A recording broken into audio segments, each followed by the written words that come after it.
샬롬. 오늘도 하나님 말씀 앞에 나오신 여러분 환영합니다. 이렇게 기도하겠습니다. 하나님, 오늘도 우리에게 귀한 말씀 주시니 감사합니다. 이 말씀을 통해서 오늘도 힘을 얻고 생명을 얻어 기쁨으로 하나님의 자녀다운 삶으로 결단할 수 있는 우리가 될 수 있도록 주여 역사하여 주옵소서. 깨달아지는 은혜 허락하여 주옵소서. 예수님의 이름으로 기도했습니다. 아멘.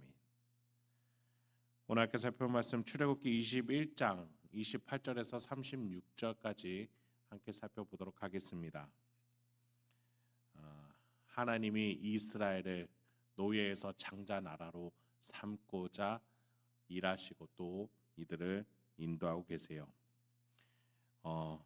이스라엘 가나안 영토에서 200만 명의 민족 국가를 세워 주변국들을 다스릴 나라입니다.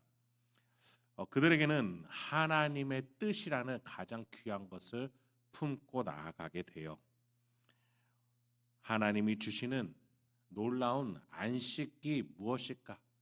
세상이 주는 안식이 아니라 하나님이 주시는 안식이 무엇인지 증명하고 또 다른 나라들에게 가르치는 복음을 흘려내는 이스라엘로서 나가게 될 것입니다.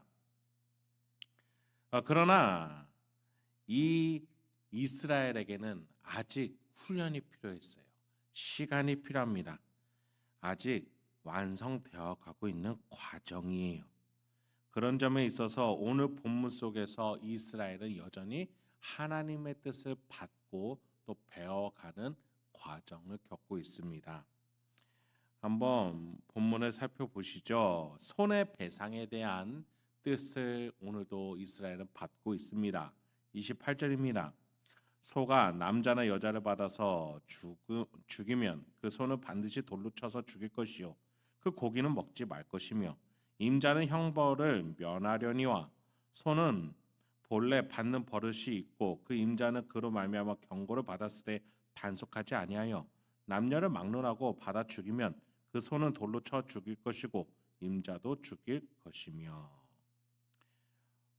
소가 등장을 해요. 고대 사회에서 굉장히 요긴하게 쓰던 동물 중에 하나죠. 여러분, 제가 계속해서 이 법률에 대해서 방향성이 어디로 향하고 있다고 말씀드렸습니까? 바로 안식입니다. 하나님의 세계에서 사람의 생명과 또 그 생명은 안식을 향해 나아가는 것을 중점으로 하고 있습니다. 그런 점에서 이 소를 다루는 법률 또한 이 방향과 함께해야 합니다. 그 당시의 소는 지금 우리 현대에 아마도 자동차로 바꿔서 생각하면 이해하기가 편할 것 같아요. 여러분, 우리가 자동차로 인사사고를 냈다면 어떻게 조치를 취하는지 한번 보시고 오늘 본문과 비교해 보면 좋을 것 같아요. 자, 이 본문을 자동차로 바꿔서 한번 보면 어떠한 법률 조항으로 다가올까요? 자, 자동차로 인사사고를 냈습니다. 사람이 죽었어요. 또는 다쳤어요. 차가 멀쩡해도 반드시 그 차를 폐차해야 되고 또 폐차해서 얻은 수익도 가져서는 안 됩니다.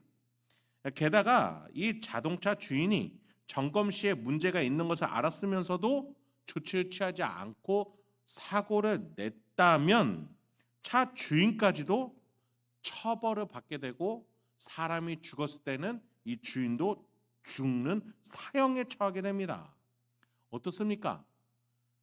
현대에 특히 우리나라의 자동차 인사사고에 비해서 굉장히 무거운 형벌을 지금 명하고 있는 것이죠. 단호합니다. 때문에 종이나 노예에 관한 법조항에 대해서 우리가 이거 고대 사회에서 너무 비인격적인 거 아닌가 이렇게 의구심을 가졌던 것들이 우리가 고대 사회 문화에서 잘 이해하지 못함에 따른 오해였음을 알 수 있습니다.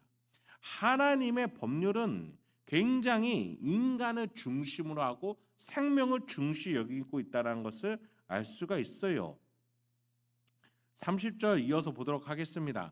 만일 그에게 속죄금을 부과하면 무릇 그 명령한 것을 생명의 대가로 낼 것이요 아들을 받든지 딸을 받든지 이 법규대로 그 임자에게 행할 것이며 소가 만일 남종이나 여종을 받으면 소 임자가 은 30세겔을 그의 상전에게 줄 것이요 소는 돌로 쳐서 죽일지니라.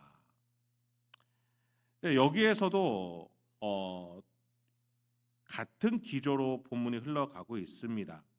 자, 만약에 합의하게 된다면 이 사형에 처할 사람이 목숨은 구할 수 있게 될 수 있었습니다. 다만 이 법은 피해자가 가족 구성원일지라도 똑같이 적용해야 됩니다.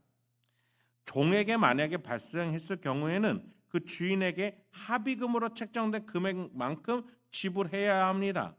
자, 이것이 고대 사회의 문화 속에서 해석돼야 하는 또 다른 한 단면이겠죠. 어쨌든 우리는 이러한 본문들을 통해서 하나님이 이스라엘에게 무엇을 가르치고자 하시는지 너무나 분명하게 알 수 있습니다. 사람의 생명이 귀하며 이 사람의 생명은 안식을 향해 나아가야 된다. 그 지점을 말씀해 주고 계세요. 그런 점에 있어서 고대 사회라서 종의 위치와 또는 주인의 위치가 형벌의 형량이나 또는 조치가 다를지라도 방향이 같다라는 것이 지금 우리가 바라봐야 되는 강조점입니다. 여러분, 우리가 정치인이나 경제인들의 사면, 특별 사면들을 바라봐요. 우리가 그 속에서 누구 하나가 따로 나는 사면해 주지 않는데 왜 저 사람 사면해 줍니까? 라고 우리는 따지지 않습니다. 저 사람이 경제 영향력에 있어서 정치 영향력에 있어서 큰 일을 하기 때문에 모두가 수긍을 합니다.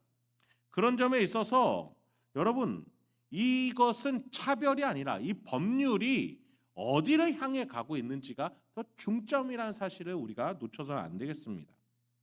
하나님께서는 사형수의 생명도 고귀하게 생각하셨기 때문에 합의할 수 있는 여지의 사항도 이 법률에 포함시키신 것이죠. 자, 26, 27절은 어제 본문인데 그 본문을 제가 한번 언급 드려보겠습니다.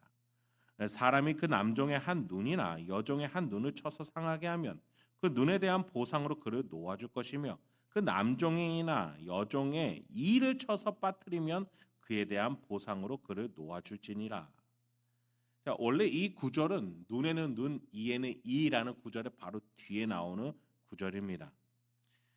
복수가 아니라 복수 혈전이 아니라 생명을 지키기 위한 가이드라인이다라고 말씀을 드렸어요. 종들의 눈과 이를 쳐서 상하게 할 경우 아무 조건도 없이 그들을 놓아줘야 합니다. 왜냐하면 주인의 종을 소유물로 갖고 있는 것이 아니라 노동력만을 사용하는 인격까지 차지한 것이 아니라 노동력만을 사용하는 것이기 때문이죠. 그의 생명과 인격은 그 종의 것이기 때문이에요.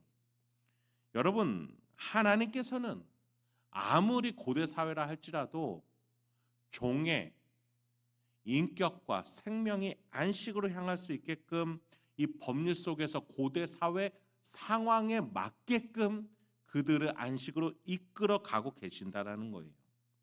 이 상황에서 32절에서 소가 종을 쳤을 경우 종을 사들일 때의 금액만큼 지불한다라는 것, 그 금액을 설정해 놓는다는 것은 사람을 죽여도 돈만 지불하면 되지라는 뜻이 아니겠죠. 이러한 가이드라인이 있으니 노예를 쳤다 하더라도 소 주인은 엄벌에 처해야 한다. 이 종의 목숨값만큼 큰 돈을 지불해야 한다. 생명을 존중할 줄 미리 알고 조심시켜야 된다. 그러한 가이드라인이라는 것이죠. 그 밖에도 33절부터는 파낸 구덩이 관리 소홀로 인한 사고, 또 소끼리의 싸움으로 인한 손해 등 어떻게 처리할 것인지에 대해서 하나님께서 알려주십니다. 구체적인 배상 책임 사항을 소개하는 것이 목적이 아니에요. 하나님이 이스라엘이 어떻게 이웃과 함께 안식으로 나갈지에 대한 가이드라인을 주고 계시다는 사실을 우리는 기억해야 합니다.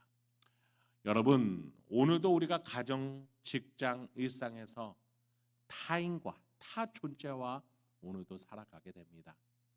어떠한 마음과 어떠한 심령으로 나아가고자 하십니까? 여러분 안에 있는 하나님의 사랑을 가지고 오늘도 나아갈 수 있는 우리가 되길 소망합니다. 그렇게 오늘도 풍성한 은혜로운 하루를 보내시길 주님의 이름으로 축원드립니다. 함께 기도하겠습니다. 하나님, 오늘도 우리에게 귀한 말씀 주시니 감사합니다. 이 말씀이 우리에게 뜻하는 바를 우리가 잘 간직하여서 우리가 우리의 살아가는 세상에 잘 적용하고 또 실천할 수 있도록 우리에게 지혜와 용기를 허락하여 주옵소서. 예수님의 이름으로 기도했습니다. 아멘.